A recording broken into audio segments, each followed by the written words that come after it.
প্রিয় ভিউয়ার্স, আসসালামু আলাইকুম। সাইফুল স্পেশাল কোচিংয়ের পক্ষ থেকে আপনাদেরকে জানাই স্বাগতম। এসএসসি আইসিটি ক্লাসের ধারাবাহিক আলোচনায় আজকের পর্ব হচ্ছে ন্যান্ড গেটের মাধ্যমে নর গেট বাস্তবায়ন করা, ন্যান্ড গেটের মাধ্যমে এক্সঅর বাস্তবায়ন করা, নর গেটের মাধ্যমে এক্সনর বাস্তবায়ন করা। প্রথমে আমরা আলোচনা করব ন্যান্ড গেট দ্বারা কীভাবে নর গেট বাস্তবায়ন করা যায়। তো ন্যান্ড গেট এর মাধ্যমে নর গেট বাস্তবায়ন, তো আমরা জানি নর গেট মানে হচ্ছে এ এক্সঅর বি তার উপর নট, এটা হচ্ছে নর গেট।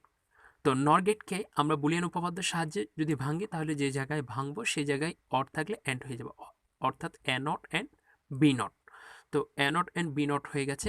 এরপর এটাকে যদি আমরা ন্যান্ড গেটে বাস্তবায়ন করতে হয় তাহলে তার উপর ডাবল বার আনতে হবে, কারণ আমাদের একটা সূত্র ছিল ডাবল বার মানি হচ্ছে এর উপর ডাবল নটই মানি এ বোঝায়, অর্থাৎ এখানে ডাবল নট আনলে ডাবল বার আনলে কোনো সমস্যা নেই, যেহেতু এর উপর ডাবল বার মানেই হচ্ছে এ, অর্থাৎ সেই জন্য আমি এটাকে ন্যান্ড গেট করার জন্য ডাবল বার আনলাম। তাহলে ডাবল বার আনলে সেটা আমার ন্যান্ড গেটে পরিণত হয়ে গেছে, সেটাকে আমরা এখন দেখাচ্ছি এ ন্যান্ড।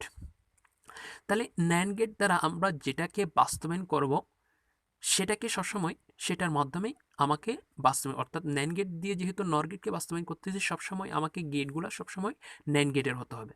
তাহলে প্রথমে এ ন্যান্ড, এটা আসলে এখান থেকে একটা আসছে এ, এখান থেকে একটা আসছে এ, অর্থাৎ এ এ এখানে গিয়ে হয়ে গেছে এ এন এ, তার উপর হচ্ছে নট।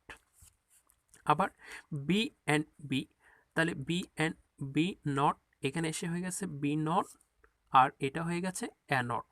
তো এই জায়গায় আসার পর হয়ে গেছে এ নট অ্যান্ড বি নট তার উপর নট। তো এই জায়গায় আসার পর আরেকটা নট হয়ে গেছে এ নট অ্যান্ড বি নট তার উপর ডাবল বার, অর্থাৎ এটা হয়ে গেছে ন্যান্ড গেট। তার মানে ন্যান্ড গেটের মাধ্যমে নর গেট বাস্তবায়ন। আশা করি বিষয়টা বুঝতে পারছো। এরপর ন্যান্ড গেট দ্বারা এক্সঅরকে বাস্তবায়ন করো। তো এটা হচ্ছে এক্সঅর গেটের চিহ্ন। তো এক্সঅর গেটের একটা সূত্র আছে A not B or A B not. এটাকে যখন আমরা ন্যান্ড গেটে বাস্তবায়ন করবো এটার উপর ডাবল বার দেবো, তাহলে ডাবল বার দিয়ে দিলাম।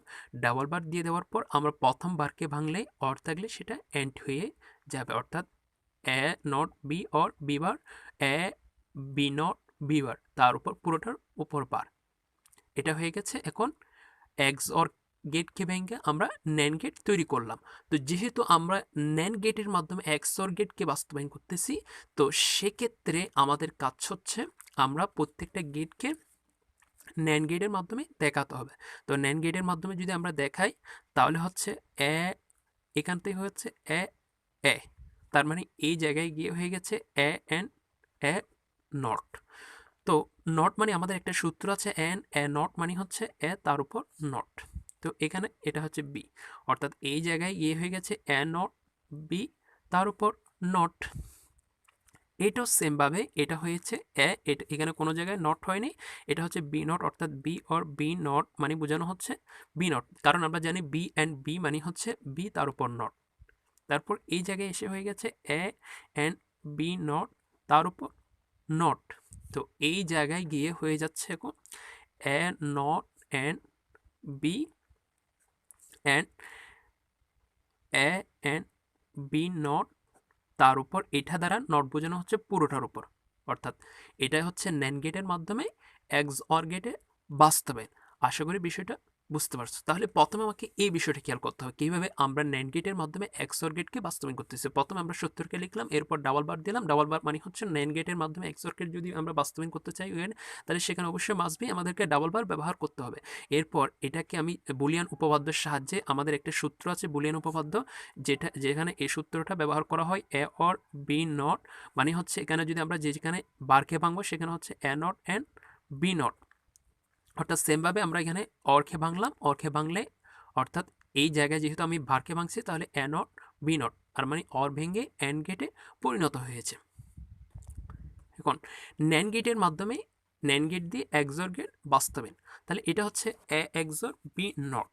তো নট যদি হয়ে থাকে তখন সেটাকে যদি আমরা সূত্রে ফেললে হবে A B or A not B not, A B or A not B not, এটা হচ্ছে এ এক্স নরের সূত্র, অর্থাৎ A B or A not B not. তো এটাকে যেহেতু আমরা ন্যান্ড গেটে দিয়ে এক্সঅর গেটে বাস্তবায়ন করতেছি, সো আমাদের এখানে দুইটা বাদ দিতে হবে। তাহলে বার দুইটা দিয়ে দিলাম, A A B or A not B not, তার উপর ডাবল বার। তো আমরা বার যেই জায়গায় ভাঙবো সেখানে অর থাকলে অ্যান্ড হয়ে যায়, সো এখানে অর আছে সেজন্য অ্যান্ড হয়ে গেছে, A be verb A not B not এর উপর বার, অর্থাৎ অরটা অ্যান্ড হয়ে গেছে। যেহেতু আমাদের এখানে একটা বুলিয়ান উপপাদ্যের সূত্র ব্যবহার করেছে, বুলিয়ান উপপাদ্যের সূত্রটা ছিল এরকম, এ অর বি তার উপর বার যদি থাকে, আমরা যেই জায়গায় বার ভাঙবো সেই জায়গায় হয়ে যাবে অর থাকলে অ্যান্ড। তো এই জায়গায় এসে হয়ে গেছে আমাদের এ বি, এর দুটোটা হচ্ছে অ্যান্ড বোঝানো হচ্ছে, তার উপর নট, তারপর এই জায়গায় এ অ্যান্ড, তো এখানে যেহেতু নট তার উপর নট হয়ে গেছে, তো আমাদের আরেকটা সূত্র আছে এ অ্যান্ড এ মানে এ নটকে বোঝানো হচ্ছে। তো সেমভাবে এই জায়গার মধ্যে বি অ্যান্ড বি নট, তো বি অ্যান্ড বি মানে হচ্ছে বি বোঝানো হচ্ছে তার উপর নট, এই জায়গায় এসে হয়ে গেছে এ অ্যান্ড বি অ্যান্ড তার উপর বার, তাহলে এই জায়গায় এসে হয়ে গেছে A B not and A not B not, পুরোটার উপর নট হয়ে গেছে। এটাই হচ্ছে আমাদের আনসার। আশা করি বিষয়টা বুঝতে পারছো। ওকে ডান। আগামী পর্ব দেখার জন্য আমন্ত্রণ জানিয়ে আজকের ক্লাস এখানে শেষ করলাম। আসসালামু আলাইকুম।